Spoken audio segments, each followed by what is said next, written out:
Labą dieną. O, labutis. Tai, žinot, tą lietuvišką folklorą, batsiuvys be batų. Pasirodo tai apie mane. Labai sunku tai pripažinti iš tiesų ir labai nepatogu, bet pačioj pradžioj tai reikia šiek tiek konteksto, kadangi šitoje salėje yra 8 mano draugai, 3 iš jų giminaičiai. Tai supratau, kad atėjo tryškinė dėl manęs tas sold-outas. Tai labai trumpai noriu papasakoti. Tai, ką ir paminėjau Simona, esu prekės ženklų partneris, skaitmeninės komunikacijos rinkodarai ir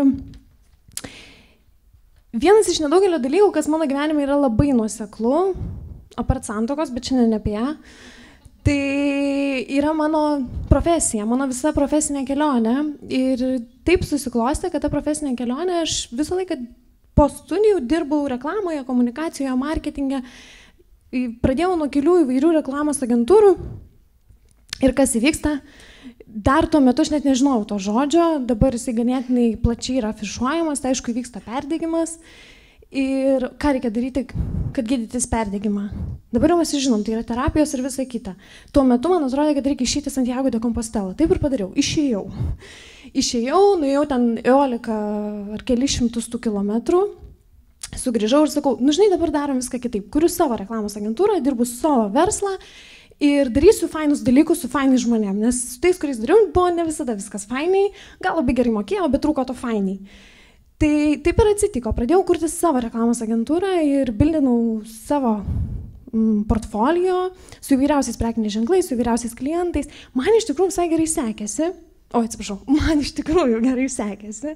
Tas buvo labai fainiai, bet žinot, kas nutiko?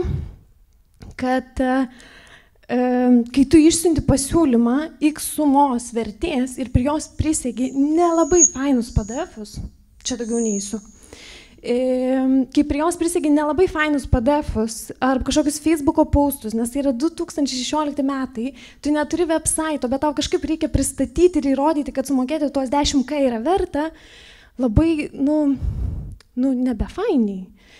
Ir va tą ir noriu papasakoti, kad aš priėjau prie to fakto, kai dirbu su labai žinomais ir gerais prekiniais ženklais, bet aš neturiu online namų, aš neturiu savo elektroninės svetainės, aš turiu Facebook'o page'ą, Instagramo accountą ir tai atrodo labai labai blogai ir labai nereprezentatyviai.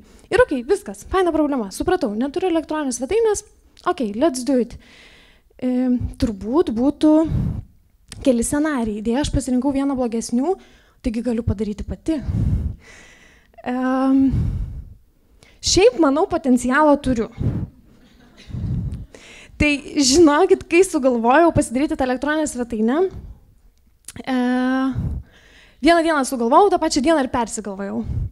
Tai truko lygiai vieną dieną, kaip aš bandžiau pati padaryti website'ą. Šitas planas neišdegė, kažkaip labai greitai supratau. Reikia daryti antrą dalyką. Antram dalyke aš manau, kad jūs žinot, kaip nutinka. Taigi aš turiu networkingą, turiu draugų, turiu kontaktų. Facebook'e yra 2000 kontaktų. Gal mainais į portfolio? Gal tu kažkokius mokymus pabaigiai? Tiesiog supratau, žinot, kai žmonėms siūlai nemokamai padirbti ir naudoji tas baises frazes, kad čia tau nauda, čia mainais į portfolio, čia reklama, Visiškai to nesididžiuoju, bet buvau viena iš tų siūlytojų. Kas blogiausia, atsirado, kas sutiko. Kas dar blogiau, sutiko mano labai artima draugė, jinai kažkaip matė tame daugiau vertės negu aš. Ir mes dviese Naujamiesty su daug energetinio gėrimo kalam tą mano website'ą 2016 metais. Tai kaip tai staigiai užsiliepsnojo, tai visa laimė labai staigiai ir pasibaigė. Ir nieko ten mums nesigavo. Turėjom daug gražių nuotraukyčių. Realiai tai va taip ir atrodė. Daug gražių nuotraukų, kažką bandėm suderinti, kažką bandėm sudėlioti. Supratau faktą, kad taip dalykai nevyksta. Ir jeigu tu nori gerai atrodyti, tu turi investuoti. Babkių turiu, važiuojam. Ir aš tada pradėjau ieškoti, kas teikia tokias paslaugas. Tai rinkoje yra labai daug, iš tikrųjų galima atsirinkti. Ir tai nebuvo labai sudėtinga. Bet iš karto man užsidegė toks red flagas. Kai tu pradedi daryti naują projektą, žinot, kas atsitinka? Tavegi užbombarduoja mailais, elektroniniais laiškais, kur tavo fotošūtas, kur tavo tekstai, kur tas. aš turiu ir taip reikalų. Ir aš supratau, kad aš kiekvieną savaitę dėliosiu žvaigždutes tarp nepadarytų darbų. No. Tai aš, būdama freelancerė, pasamdžiau kitą freelancerę, kur bus atsakinga už mano website kūrimą. Taip, jūs supratote teisingai. Aš tiesiog norėjau skambinti ir klausti, kada bus padaryta. Va tam aš laiko turėjau. Tai nusprendžiau, kad man tiesiog reikia pasamdyti kitą žmogų, kuris koordinuos visą procesą ir mes tikrai pabaigsim, nes aš to labiausiai ir noriu. 2014 pradėjau, dabar yra 2016, aš tiesiog noriu pabaigti viskas, skiriu biudžetą, važiuojam, darom. Tai pasamdžiau labai fainą merginą, ačiū labai jai, jinai ištyrė visą rinką, susirinko komandą, su kuria nori dirbti. Nu ir jau skamba, kad jau turėtų gautis, ne? Tai nelabai gavosi. Praėjo 4 mėnesiai, ne, šiaip iš tikrųjų buvo visai labai fainiai, nu tikrai, išleidau biudžetą. Praėjo 4 mėnesiai ir atsiunčia man rezultatus. Šiaip mes jai nusintėm nuotraukų. Aš net sukūriau asmeninio prekinio ženklo pozicionavimą, visą dizainą. Tik aš dirbu su marketingu, dirbu su reklama, aš labai daug moku padaryti ir pati. Tai ašgi norėjau įkvėpti dizainerę, kaip jį reikia daryti. Tai Pinteresto moodboardai, nu viskas buvo paruošta. Ir iš tikrųjų taip ir nutiko, man atsiunčia jau galutinį variantą po tokių 4 mėnesių, ne galutinį, bet tokį tarpinį. Aš žiūriu jį ir galvoju, Tai atrodė kažkas va taip. Ir čia, žinokit, yra už biudžetą. Tai va. Bet suprantat, kame yra esmė ir kodėl aš tai dalinuosi, nes aš noriu papasakoti kitą dalyką. Kad aš bematydama visą tai ir pražygiodama tos 2 metus, žinot, ką aš pagalvojau? Nu, gal tinka.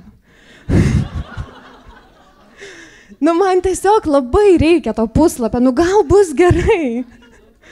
Aš tikrai turėjau tokią mintį ir aš galvojau, nu, žiūrėkit, paleidžiu dabar, nes prieš tai žinot, kas buvo? www.dizartum.com puslapis kūrimas. Tai dabar jau po 4 metų nebus puslapis kūrimas, dabar mes turėsim va taip, o jau vėliau pataisysim. Taigi atsiras laiko vėliau, ne? Ir pataisysiu. Ir aš visai to įtikėjau. Ir va čia, man atrodo, man labai pasisekė, nes aš vis dėlto sugalvojau pasitarti to, ko niekada klientam neleidžiu daryti su savo artimaisiais. Ir aš parodžiau vyrui ir sakau, ką tu galvoji? Ar čia yra apie mane? Nu, ta prasme, žiūrėk į mane ir žiūrėk į mano asmeninį prekinį ženklą. Čia panašu? Ir jis sako, čia labai gerai. Jeigu tai būtų 2002. Ir aš tada sakau, yes, tai gerai, čia tikrai yra blogai. Ir aš tada jau grįžau pas savo komandą ir sakau, ne, žinokit, nu čia nėra apie mane. Ir tada, aišku, sulaukiau feedbacko tokio, kad palauk, tu atsiuntei šitas nuotraukytes ir šitas spalvas. Šitas spalvas nesiderina, šitos nuotraukos iš vis yra nesąmonė ir tavo raktiniai žodžiai irgi yra nesąmonė. Ir gal tu būk paprastesnė. Daug žmonių kuria baltą juodą. Daug žmonių turi kitokį įsivaizdavimą į reklamą ir komunikaciją ir gal tu tilpk į rėmą ir būk standartas. Tai po šitos tada sakau tikrai ne.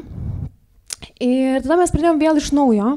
Ir iš esmės aš turėjau labai aiškę viziją. Ir va tada aš tikrai supratau, kad aš tikrai žinau, kaip noriu, kad tai būtų padaryta.